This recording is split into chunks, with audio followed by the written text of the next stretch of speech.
خود شعوری کی حامل صرف 3 مخلوقات ہیں اس کائنات میں، خود شعوری۔ اس پر اگر تفصیل سے کہیں مطالعہ کرنا ہو تو یہ ڈاکٹر رفیع الدین مرحوم کی جو ہے تصانیف، ان میں یہ آپ کو اس کی وضاحت ملے گی۔ ایک ہے کانشسنس، شعور، شعور حیوانوں میں بھی ہے۔ ایک ہے سیلف کانشسنس، شعور ذات۔ حیوان دیکھ رہا ہے، انسان دیکھ رہا ہے، ساتھ ہی سمجھتا میں دیکھ رہا ہوں۔ یہ میں کا جو احساس ہے یہ صرف 3 مخلوقات ہیں اس کائنات میں، ملائکہ، جنات اور انسان۔ خود شعوری اور کہیں نہیں ہے، اور ان میں سب سے نیچے ہے انسان اپنے حیوانی وجود کے اعتبار سے۔ اس کا جو حیوانی وجود ہے یہ در حقیقت ان سب سے نیچے چلا گیا، بلکہ وہ حیوانات کی سطح پر آ گیا، اور قرآن کے روح سے حیوانات سے بھی نیچے گیا۔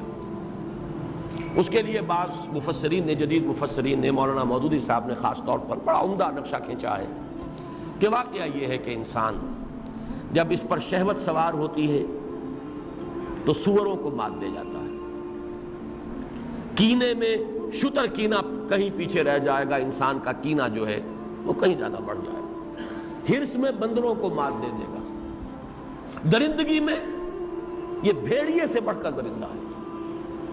کوئی بھیڑیا وہ کام نہیں کرتا جو انسان کرتا ہے۔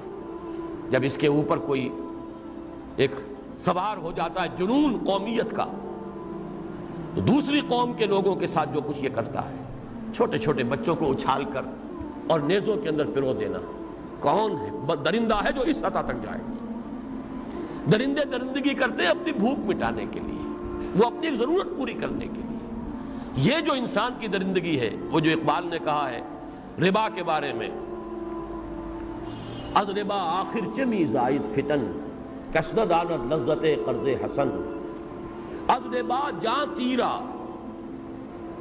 دل چوں خشت و سنگ، آدمی درند بے دندان و چنگ۔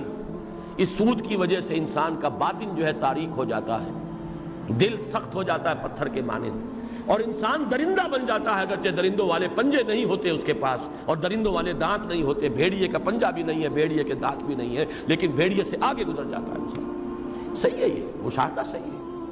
انسان جب پستی میں گرتا ہے اخلاقی اعتبار سے، تو کوئی نہیں ہے کائنات کے اندر گھٹیا سے گھٹیا کوئی وجود کہ جو اس سے نیچے رہ جائے، سب سے نیچے جائے گا، اسفل سافلین۔ تو یہ اپنی جگہ حقیقت ہے، لیکن یہاں مراد میرے نزدیک ملائکہ اور جنات کے مقابلے میں انسان کا نیچے چلا جانا ہے، جو حامل ہے خود شعوری کے۔ فرشتے، جنات، انسان ان میں سب سے نیچے گئے۔ اس کی تشبیہ ذہن میں آئی تھی۔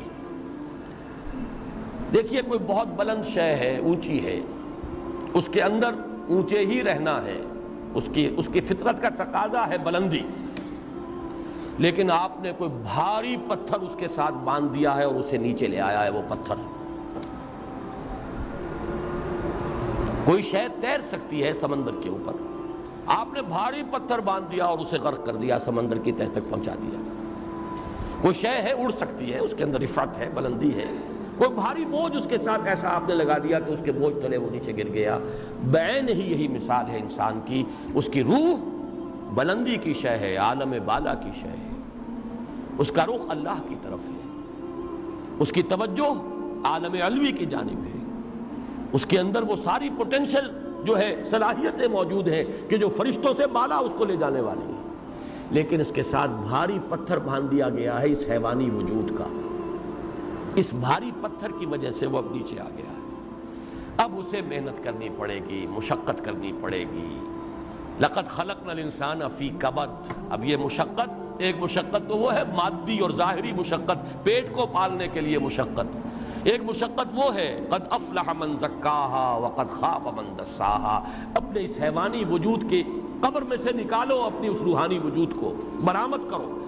افلاح کا مفہوم میں بیان کر چکا ہوں، کھود کر نکالنا، کسی شے کو پھاڑ کر کوئی شے برآمد کرنا، اس بھاری بوجھ سے اپنے آپ کو نجات دلاؤ تاکہ تم بلندی کی طرف جا سکو۔